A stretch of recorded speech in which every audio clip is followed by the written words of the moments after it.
It is 3:55 and it's time to go live. Hang on, there's just a red thing in the corner. That's it.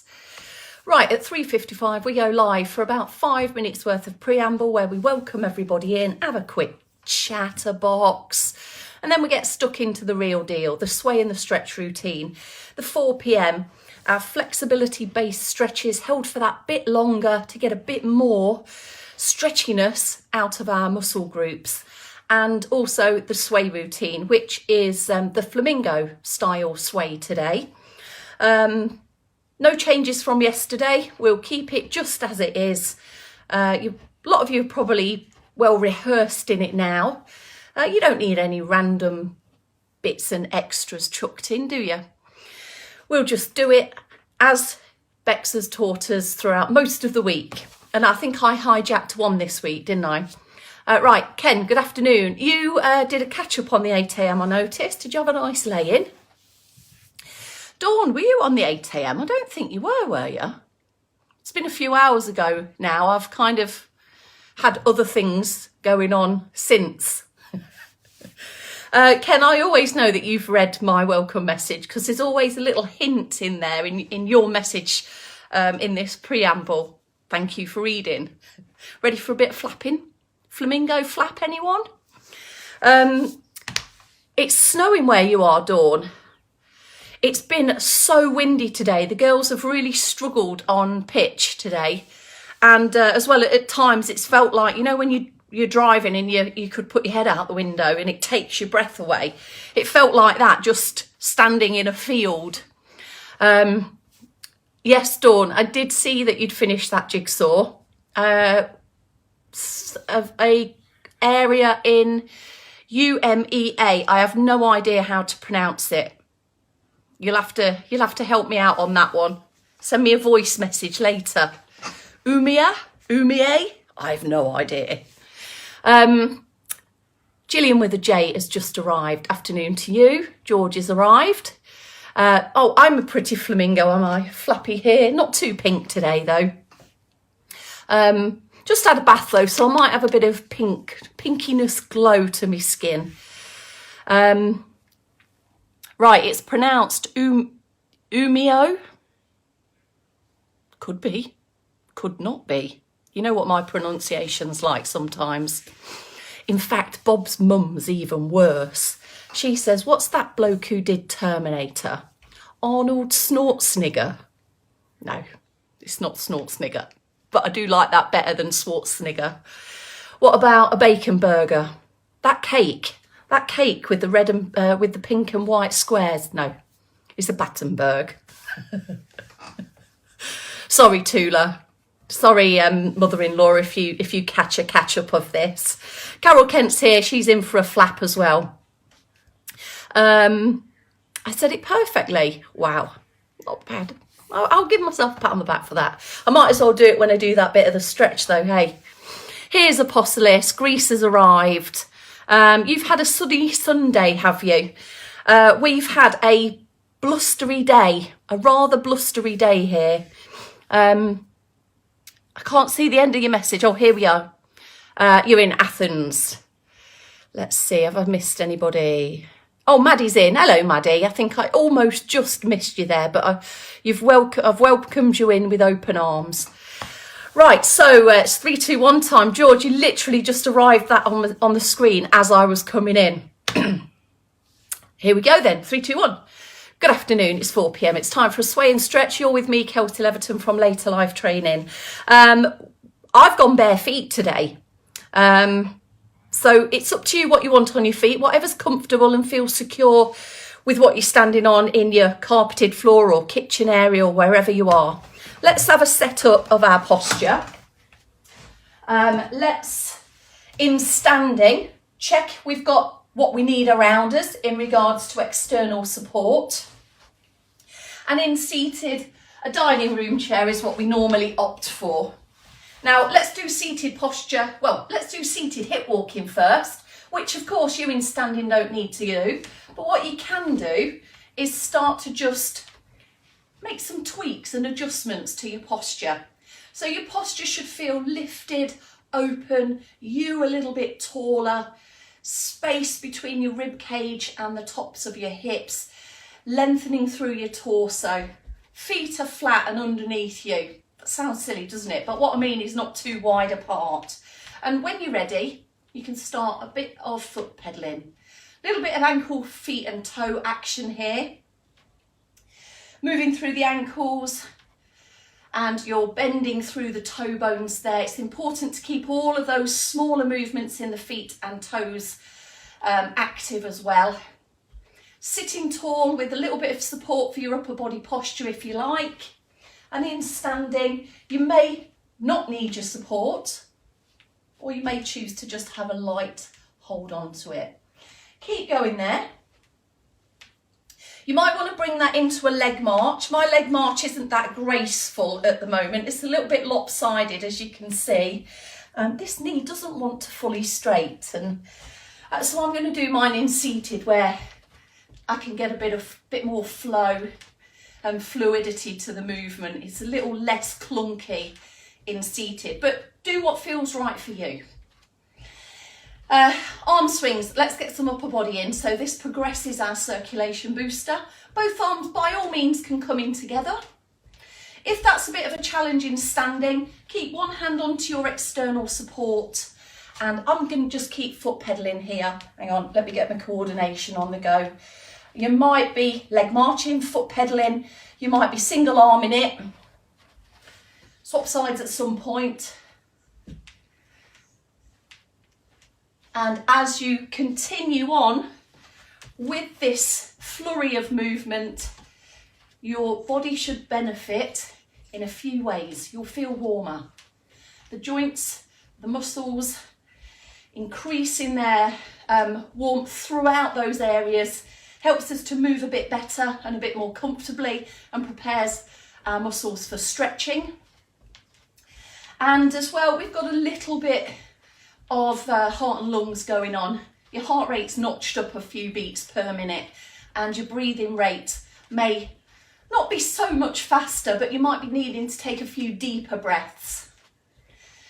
Let's steady it down, and if you've just been talking all the way through that like I have, you'll need an extra breath. Right, our sway routine. So if you are in and you're not confident, or you feel a bit unsteady when you release both arms into the sway routine, you might want to take up a little bit of a lean again, just to support your hips, support your balance a little, and then you'll feel, of course, a bit more comfortable to move arms on their own. In seated, just follows. It's the same. We're going to take a roll up, round, get them right back and down, and then sweep the arms forwards. Come into an L shape or a right angle there with your palms facing to you. Have a little bit of a twist through the wrists. Push away diagonally. Feel that diagonal reach. Recover, return, and then we go back, following that movement right the way back down. Here we go. Roll, and we're going to change sides this time. So reaching through, palms facing you, little switch of the wrists as we push downwards and upwards with the heel of the hand, lengthening through the body. Back to our right angle, and through we go again. Shoulder roll. Then we can bring our arms from a little bit further backwards and reach forwards. We're back onto our original side, pushing away, diagonal stretch, really lengthening down the side of your body here as we do in that full reach in the stretch routine, and reaching forwards. I feel so warm. I think the radiator's blasting as well. Once more through here, and we are even on both sides. Reach as high and low and as diagonally across the body as you possibly can there, and recover. Take a pause there. Right, we're going to take this through twice more on each side. However, you can do something with the ankles, feet and toes, a little bit of a foot pedal. So just prepare some foot pedals in. These are quite slow. So lift, feel the arch in the foot, feel just a little bit of weight through the ball of your foot and your toe bones. Let the knees soften. And we're going to, if you want to, you can join with a heel raise and then another heel raise and link it to those few movements that we've just put together there. All right, I'm going to do this from seated. So if you are choosing to do the heel raises, then you might want to just make sure your feet are about hip distance apart. Are we ready? So leaning against something, freestanding or sitting tall. Shoulder roll, here we are. Up, round, back and down. Have a reach forwards. Actually, I'm going to square up to you lot so that if you are mirroring me, then that slightly angled movement isn't going to confuse you. Now, I just forgot to do feet all together there. Here they are. They're coming in this time. Reach, lift the heel. L shape, right angle, lift the heel. Lifting the heel for that length and stretch. Lifting the heel again. And here's the final heel lift. Settle that down and just let your arms float back. Twice more. So shoulder roll. Your feet can be flat on this point. It doesn't matter which heel you lift first. We're just going to switch sides, get that little change of the wrist and forearm hand position there. And the last heel raise coming through. Once more on each side, everyone. You might want to put a little bit of slow breathing into it now. Breathing in, breathing out. And keep going. Doesn't matter which point you breathe in and out, as long as you're breathing, as long as that's coming steadily in through your body and you're not holding it at any point. It's comfortable. Oh, wrong way of my hands there. Reaching, lengthening, lifting the rib cage. Sitting high onto your hip bones there and then relax down. Okay, so we've kind of rehearsed a little bit of an upward side stretch already. The rain's coming down now. I'm just going to come in a little bit closer. Oh, that'll be hail for our upward side stretch. So feel free to remain in standing. Use the external to support on that full reach if you like. Hand to your shoulder. Let's lift up the elbow. Can you hear it? Lifting the elbow. Trying to walk the fingers a little bit over. I was going to give myself a pat on the back here for some reason. I can't remember what now. Oh yeah, pronouncing. Next time you take a deep breath in. Lift, lift, lift. If you want to lean and tilt over a little bit, you might want to hold on to your support or just make that really small so you can keep supporting the arm.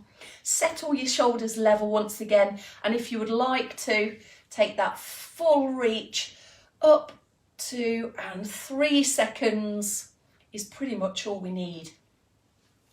We've rehearsed that in a little bit already. So changing sides. Hand towards the shoulder, lifting up, reaching over, getting towards our shoulder blade if we can, comfortably, or anywhere around the back of head, neck. And lifting a little bit more if you can. Shouldn't be forcing it or feeling like you're cranking yourself into an unusual position here, but do try and get that little bit extra out of your stretches if you can. Right, here's my deep breath in. Lifting up, lengthening through the torso. Relax your breath, tilt to the side if you want to get a little bit of more length into the trunk. Loads of reasons why we need this arm position and length and stretch abilities, reaching abilities as well, and relax down. All right, let's just take one last double arm stretch here. If you want to fold your arms, you can kind of guide it up, then your arms are at a shorter lever, or just clasp your hands together and support your arms into that lengthened reaching position. This is getting the light bulb sorted, kind of reaching with both arms up and then guide down. Lovely stuff. Right, chest stretch. In standing, your hands will be round at the back of your hips, and take your feet just that bit wider to make your balance feel more comfortable. In seated, you can reach back a little way, sit tall, shoulders back and down, and squeeze together. We're really opening the chest here, opening up the posture. If we can improve our posture by lifting and opening, we can be more comfortable in reaching behind us with this flexibility stretch. And we can, when we're doing stuff that might get us out of puff, if we've got a more lifted open posture, we can breathe more deeply and get a bit more oxygen in and carbon dioxide out. Right, we're going to head into our leg stretches. So let me just hotch my chair back. Calf stretching standing. So come in a little closer to your external support so you don't end up hunkering over it. Stride back, toes, lowering the heel, front leg bent, and that back leg as straight as it can be. It's not a very good straight knee, this, for me today. Hold it there. Right, your seated version. Best foot forwards, toes are up, knee is as straight as it can be, and just sitting upwards, tallwards with your posture.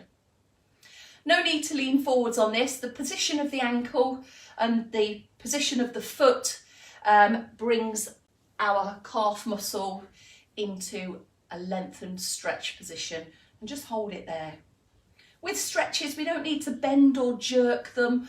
If we just hold them at that point of tension, finding the bite of the stretch, and just hold it there. Take it a bit further if it gives, if it relaxes. Relax through that, change sides. Toes are up. And in this standing version, your front leg is bent, your back leg is straight. Just have a quick nosy down at that back foot. Chances are the toes will stray out to point into the side, and you won't get the best position there to stretch the calf from. So just have a glance down, readjust your heel if you need to. Okay, back of thigh. We always tend to do this in seated. So if you have come from, if you're coming from standing, take a seat and then have your hip walks forwards. So it's just your bottom on the seat rather than any part of the back of your thigh. One leg straight.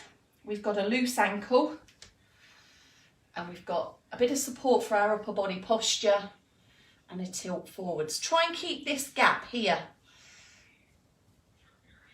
as you lean, rather than let it close down and curl upon itself. Back of the knee is where this stretch should start. It shouldn't be felt in the calf. If you do, you're probably pulling your toes up. So relax your foot off, leaning forwards, creep it a bit further if you feel you can. Good long stretch for this muscle group is always a good thing. Back of thigh muscles tend to get tight, as can calf muscles. More so depending on what you're doing. If you're sat down, they're in a shortened position. But if you've been walking, I don't know about you, but walking uphill always catches my calf muscles first. They work quite hard doing that. Change sides. Loose ankle. Straight leg, but a knee that doesn't start popping and bending up as you lean forwards. Just hold that position. And the final stretch we're going to do, we're just going to put in a quick neck stretch, because I know you love that. Coming in a bit closer, budge up. So square your shoulders off to a direction and then take your ear to the shoulder. As you take your ear to the shoulder, have a go at just pressing down the shoulders. And then to just change the stretch slightly, if you like, bring your chin towards your collarbone, like you're trying to sit your chin just in that little crevice in your collarbone area. And you should find it's changed for more the back of your neck now than the side ridge of your neck. Good to put some in shoulder circles, some neck stretches. If you've been doing any arm related lifting work, digging, clearing stuff, if you've been putting stuff away, reaching high, or if you feel a bit stressed and tense, some neck stretches, some shoulder circles, a chest stretch, a bit of sway to calm your mood and your mind. There we go. Job done. All right. Thanks for joining us, Carolyn. As well, I just said, and Pat came in a bit late. Dickinson duo flying in at the last minute. I've got you all. I've caught you all, got you all, swayed and stretched you all. All right, so this has been Kelsey in for Bex. A bit of a shift swap next week. There'll be lots of me and Bex in next week. Dave seems to have a rather busier week than usual. So you may not see Dave in the week at all. It's just welcome to the Kels and Bex show. We'll be tag teaming it in as we always do. But for now, have a great rest of your Sunday. Enjoy your Sunday dinner if that's what you're eating. And I'll see you tomorrow. See you tomorrow at some point. Ta-ra.